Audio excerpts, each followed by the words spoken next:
Hey everyone, so I wanted to make a critical analysis video of my own squat yesterday, and that wasn't working out too well because it was kind of difficult to explain what I was trying to get across while drawing on the screen of my phone with the app I'm using now, and I figured it would just be a lot easier so I can show you correct and incorrect positioning actually as I'm doing the squat and the walkout and everything like that. So I'm going to try to kind of make this the quick and dirty guide of cues, taking the bar off the rack, descending into a squat, things to look for, things to pick up on as far as like proprioception, so feeling where you are, your joints are in the movement, what should feel right, what should feel wrong, why something feels a certain way when you're getting out of position, and how you know that it's wrong and how to correct it. You'll know it's wrong because it's going to feel more like you're fighting yourself than it is you're fighting the weight on the bar. So that's a really important thing to always be able to pick up on. If something feels, if you feel like you're struggling in a movement because you're in a weird position and it's not just the weight that's pushing down on you, then you know that it's a form issue that you need to correct. So first thing I'm going to try to show you is I'll just try to take you step by step through a squat. Maybe some different variations on stuff. So for this part, I'm actually going to take you in front of the rack, and I'm going to show you hand position. So essentially anybody who is capable of gripping closer, you should do that. So usually about shoulder width is best for people. The difference will be someone who doesn't have the flexibility in their shoulders to grip this close, someone who has really big traps where they don't even need to, like usually bigger guys in powerlifting, like guys in a bigger weight class. They'll usually have to grip out here, or they just have the option to because their traps are so big that they create enough shelf on their back to do so. So for me, it's going to be shoulder width grip. So for me, it's my pinkies on the ring of the bar. People who are smaller or females, it will usually be somewhere closer. Again, shoulder width is the best indicator. So why is that? What does it actually allow you to do? Well, when your shoulders or when your grip is shoulder width and you're trying to wedge the bar into your back, you can see right here, think of doing the lat pull down. Usually your normal grip is going to be this way. Why? Because it's actually activating, or it allows you to actually bunch your traps up and create a shelf for the bar. If you grip way out here, you're not really creating a shelf. All you're doing is allowing the bar to kind of just sink onto your back, onto your traps. And that's actually, most people who use a squat pad, that's partly why they have to do it, because they're grabbing the bar this wide, and now that weight is just jamming into their triceps, and it's usually really uncomfortable, or they get a shooter through their neck because it's pressing on their nerves all up through there. So if that's happening to you, that's the reason. You're actually not creating a shelf, which you should be doing. You're letting the bar just press. So again, main idea there is shoulder width grip is usually best for everybody. Other thing too is it allows you to get the right elbow position, which we'll get into. Second step is getting yourself under the bar. So again, my grip is going to be shoulder width. Someone else who's bigger might have a wider grip, but there will be similarities between the two. One thing that's of utmost importance is where to position your feet in relation to the bar before you can take it off of the rack. Now, what you want is the resistance to be in the middle of your base of support. So your base of support is your foot. So one thing you'll see with a lot of people when they try to take the bar out of the rack is they actually will put their feet too far back. So you can see right now, if you're looking at the bar from the side in relation to my feet, it's actually over the front of my foot, over my toes. So what's going to happen, let's even exaggerate it even more. So as you can see, now the bar is in front of my toes. Now what's your only option here to take the bar off of the rack? So now look at my back angle. Now if I try to push through my legs, drive through my heels, where's the bar going to go? Straight forward. I can't take it out of the rack. So what option does that give me? I have to good morning and use my back to take it out. Now with the heavy weight, number one, that's going to be extremely inefficient. Number two, set you up really well to hurt your back. And number 3 is it's going to waste a lot of energy taking the bar out of the rack. What you're trying to do here is waste as little energy and get yourself set up best you can for a successful lift. So, best way you can do that, actually let me show you the alternative wrong position, which is your feet too far in front of you. So again, we're talking base of support. You want the weight over the middle of your base of support. So if you go the other extreme, with my feet too far in front of me, what's going to happen here? Now I'm going to pop it up, and I'm unstable. Again, because I don't have a stable base of support. The resistance is too far behind. So now let's set up the correct position. And if anybody's seen me squat, you'll see me usually rock a little bit and really wedge myself into the bar. So why am I doing that? Because I'm trying to use as little force or muscle activation or energy as I have to get the bar out of the rack. So what I'll do is I'll find a position with my feet where I know I can feel, generally what it feels like is the bar is cutting my foot in half, and that's something that you might have heard as a cue for deadlifting, but there's something that's common between all 3 lifts, and that is that you want to put tension to the bar before you actually start the lift. That's something you see a lot with deadlifting, but it's also important for benching. I will eventually make a video for benching as well, but it's something you also want to do when you're taking the bar out of the rack with the squat.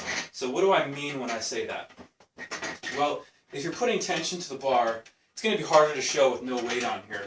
But if I'm appropriately putting tension to the bar, I'm actually wedging myself in, and now the only thing I'm using to take the bar out of the rack is my hips. So it should be driving my hips forward, and so this is usually what I do. You'll see me rocking. Why am I rocking? I'm trying to find that power zone, essentially. And the only movement of the bar you should see from the side is the bar should move straight up. So really, your bar path, when it's done correctly, should be a right angle. Straight up, straight back. If it's wrong, what you saw before when I was too far in front or behind my base of support, it's usually an arc. So I'll show you what it should look like from the side.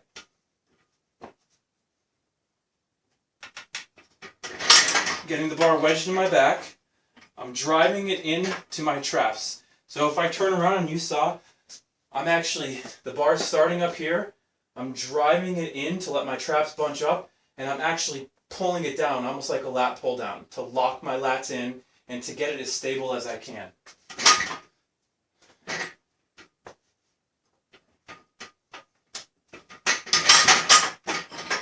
Okay, the bar's in the right position, my feet are in the right position. All I'm going to do is drive my hips.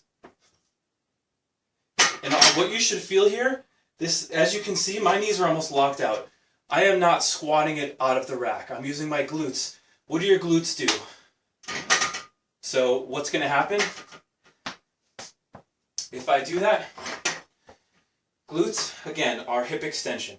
So think of running, or in this scenario, hip extension. So it's really going to look like a thrust of what I'm doing to get the bar out of the rack. Again, watch the bar. It's going to move straight up.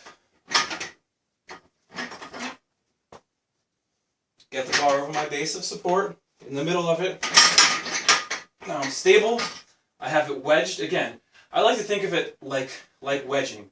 I'm trying to wedge the bar out of the rack. So again, if I have it like this, and I have that weight wedged now, just glutes.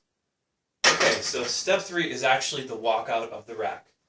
So I'll catch us up to speed.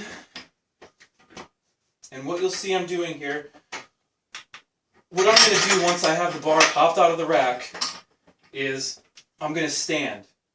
When there's weight on here, especially if it's a lot of weight, what you'll see is the bar will oscillate at the ends. Because, think of it, in the middle, there's no resistance. On a barbell, you have this whole 5-6 feet, and then the collars where all the weight is loaded. So if you have a lot of weight on there, you're going to get this motion of oscillating. So it's going to be unstable. So what you want to do is you want to allow it to stabilize before you start moving with it. Biggest thing to think about is being patient. If you actually do the movement correct and with stability, even your heaviest weights should not feel like they're crushing you. That'll be, steps 4 and 5 that I'm going to show you of how to really do that. But again, like I said before, correct movement of this bar is going to be a right angle. So I'm going to stop talking about it and I'm going to show you. Bar's wedged. I'm popping my hips straight up. So now from here, you want to keep as minimal steps as possible. So there's a 2-step walkout, which is 1, 2, you're in position. Guys like Mike Teixeira use that. Or there's a 3-step walkout, which I use. So really what you're trying to do here is minimize your steps. You don't want to walk it back and then be shuffling. Again, look at where the bar is going. It's moving all over the place. You want to pop it up, let the bar settle. 1 step, 2, 3. You're in position to squat. That first step is clearing you out of the rack. So it's straight back. Now you can deviate a little bit laterally. The problem, or the one drawback to a 2-step walkout, is if you deviate to the side, the weight's going to crash into the rack. So that's why a 3-step tends to be used by more people. But if you could perfect a 2-step, again, it's less work you're doing to get into position. Step 4 is going to focus on your ready position. I'm actually going to run through all of the previous steps each time. That might be really annoying, but you have to drive it home, and hopefully it can really highlight these important cues as I go through each step again. So, getting my grip shoulder width. Something I also didn't say was your grip should be shoulder width, and when you're popping the bar out of the rack, you don't want a wide stance. You want it so you can just pop your hips. The wider your stance, the more knee flexion you're going to have to use to get the bar out of the rack. So you want it really close so you can just pop your hips forward to move the bar up. So, shoulder width grip, getting the bar over the middle of my base of support, wedging myself under, letting the bar bunch my traps up, and now just popping with my posterior chain. 3-step walkout for me. 1, 2, 3. Now what do we do from here? So, the main thing you want to do, since the bar is away from your center of mass. So what does that mean? Everything is compressing at your spine. You want to try to take some of that stress off of your spine. Well, you have 2 primary muscle groups. People talk about your core. 2 primary muscles that are going to help you stabilize your spine. If anybody's read the really popular book, Supple Leopard, this is the bracing sequence he talks about, and the reason that book is so popular is because it's really not that crazy of an idea, but it is correct. That's actually what these muscles are doing. So first you want to stabilize your lower base. So you want to actually contract your glutes as hard as you can. So as you can see, what that's doing is it's putting my hips in line. He talks about drilling your feet into the ground, but when you contract your glutes, it's actually going to put your feet into the correct position. So what does that do? That gives you a really stable base. To actually get out of position, if you think about it, if your glutes are not flexed and your legs are relaxed, well now it could introduce a lot more deviation to the system. The system is your whole body with the barbell on top of you. If you flex your glutes, you're immediately now, it's like you're poured into cement with your feet. Now you're stable here. There's not going to be as much swaying. If you sway here, it's going to have to sway your whole body to get you out of position. So, first thing, stabilizing your feet by locking your glutes. And when I say locking, I mean you should actually see someone's hips comes forward. It should be locking as hard as you can. So, I'm going to hurry up the sequence. So my feet are set. Now I'm going to lock my glutes. So people talk about head position a lot too. Well, your head is not doing any of the lifting. One thing about your spine position is how you manipulate your spine at the top is going to affect the rest of the system, talking your spine, as your cervical, your thoracic, and your lumbar spine. Well, if you're looking up like this, the rest of your spine has to accommodate that angle. You're trying to keep a neutral spine under load. Anytime you have too much forward or back, anterior, posterior tilt, that's really dangerous under load. That's how you get in trouble with intervertebral discs, herniated discs, stuff like that. So what you should be keeping is a neutral head. Again, lifting your head up or down, there's no resistance here. It's not going to make you lift the weight if your head is up or down. So what you want to do is pick something that gives you a neutral head angle, or just watch your movement. Like I'm recording now, watch if you see your head way up here like this, and you'll see how it affects you, especially at depth. That's a really big place where people lose tension in the movement. So again, I'll stop talking and I'll show you. Getting the bar wedged, middle of my base of support, popping it. Again, the bar moves straight up, now it's going to move straight back. 1, 2, 3. I'm going to brace my lower back with my glutes, contract them as hard as I can. Now I'm going to do a Valsalva and I'm going to get my air into my stomach. One important thing you don't want to do here is some people get their breath into their lungs. And what do? They shrug the bar. Well, number one, that introduces a lot of variation again that you're going to have to catch your stability back. So you want to let the bar sink into you. So when you breathe, so you can drive the bar into your back, not shrugging. Again, you can see the bar should not be deviating. Once you're ready to squat, you're ready to squat. Glutes flexed.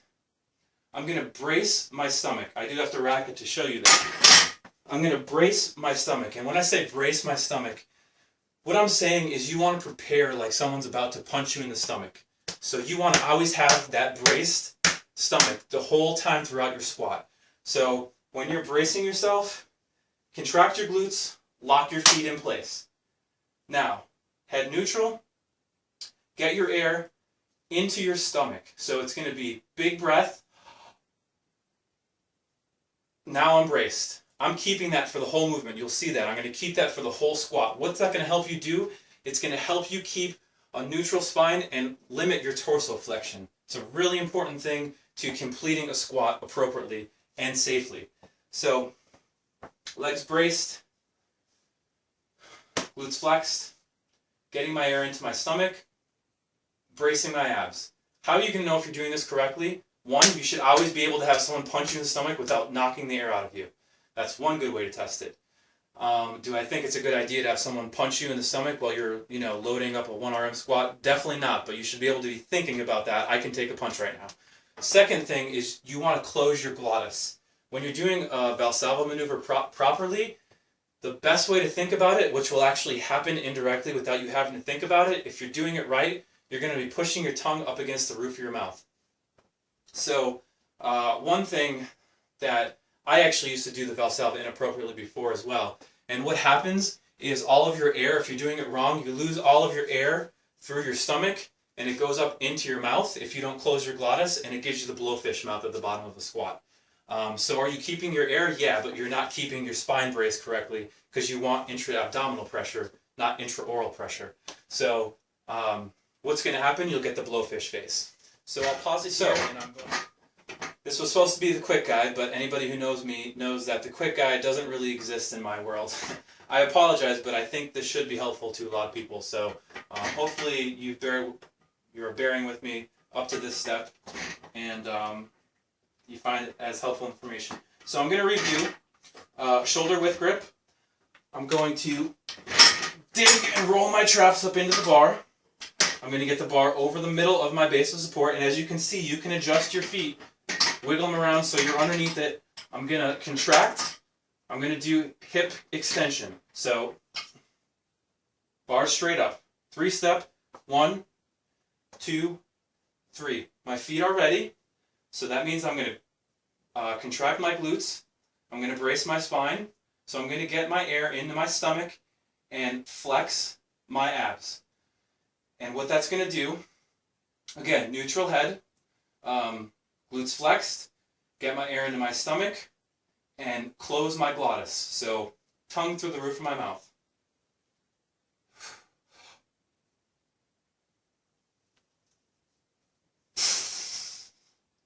So a couple things to watch with the squat. Obviously I can't do it and talk under load, so what are you trying to achieve when you're descending? Well, the perfect squat should look the same way coming up as it did going down. Same way eccentrically as it did concentrically and vice versa. So what are you trying to do? A lot of people, when you're talking low bar or lower bar position squat, you have to get the weight onto your posterior chain. That's absolutely true, but some people take this too far, and I'll actually do it unloaded, and you'll be able to see, this is my torso angle. This is torso flexion, this is extension. So what a lot of people do is they think, okay, I need to get my weight onto my heels. So they sit back really far. Now watch what happens. I'm going to sit back really far. Okay, good, my weight's on my posterior chain. But now, harder to hit depth, and now look where I am when I'm about to come up from the squat. I'm already in more of a good morning. Look at the way I have to finish the squat. So the best thing you could do is keep your torso as upright as possible. As little flexion as you can during the movement. So I'll actually show you another example of that. So you get your weight, you over-exaggerate getting your weight back onto your hips. Now what happens? Okay, you're in this position, now your hips come up too fast. Well, either you're going to miss that squat, or you're going to have to good morning out of it. Now, one thing I didn't say is, when you're watching the movement, you should always be looking here at the end of the collar. This should always be a straight line. Straight line is the most efficient path. It's the shortest distance between 2 points. When you're talking about force, moving a lot of weight, you want to keep the most efficient path. So, if you look at my body line, I'm going to brace, get my air. It should be able to be, and actually something that I didn't show you, when you're descending into the squat, what should you be thinking about? You should be thinking about keeping braced here. Obviously, as you sit back, you can't keep your glutes flexed because, you need to descend. If you stay flexed, your glutes aren't, you can't actually bend. So, that's why I turn that way. You actually want to actively think about pressing your knees out. What's that going to do? It's going to allow you to hit depth. If you never press your knees out, the only way you can hit depth is by going too far forward into knee flexion, and that's when you start getting your knees way beyond your toes. The other thing is it allows you to appropriately put force to the correct places. Again, too much knee flexion puts a lot of shearing force on your knees. So when I'm descending, what am I thinking? I think to myself, I'm not changing this torso angle. So this is going to stay the whole time.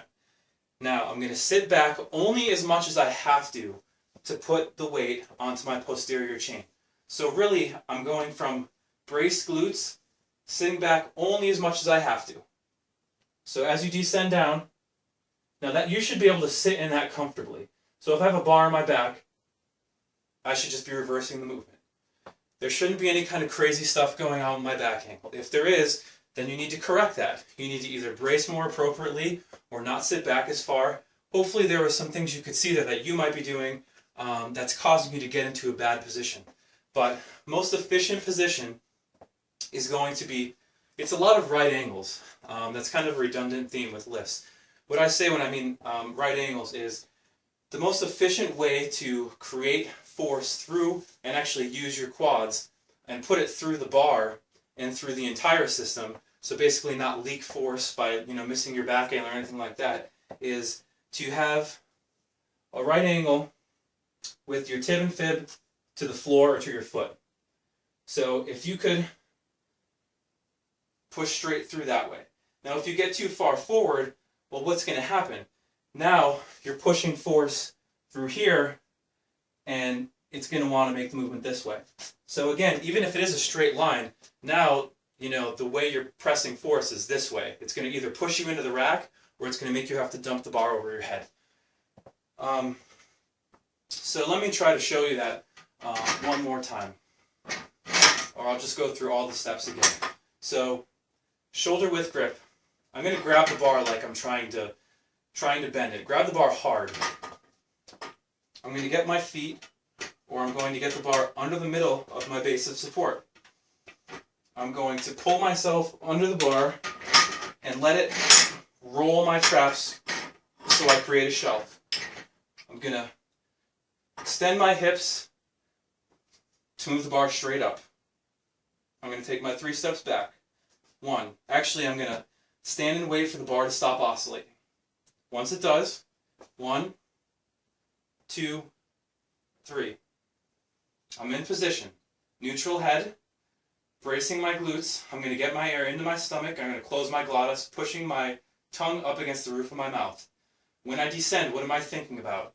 I don't want to change my torso angle. I only want to get my hips back enough to allow me to sit back in the squat comfortably. I'm pushing my knees out.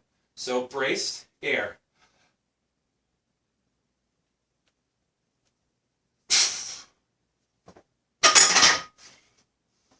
So hopefully that was helpful. If there's any other questions that come up, please let me know. A couple other things to leave you with. One of them is how fast should you descend? Well, as fast as you can while staying in control. Some people can do that more than others. What is one of the benefits of a little faster of a squat? You get a little better of a rebound because of the stretch reflex. Stretch reflex, you guys could look up. I'm not going to explain that. It's a little bit different than the point of this video. One thing that allows you, that I will briefly go into, is how high you put the bar on your back. Olympic squat versus powerlifting squat. Olympic squat, when you have the bar high on your back, it actually allows you to keep a more upright torso. So you can tend to bounce a little bit better out of the bottom of the squat. If you watch Olympic lifters squat, you will notice that a lot of them tend to rebound, almost trampoline out of the bottom of the squat.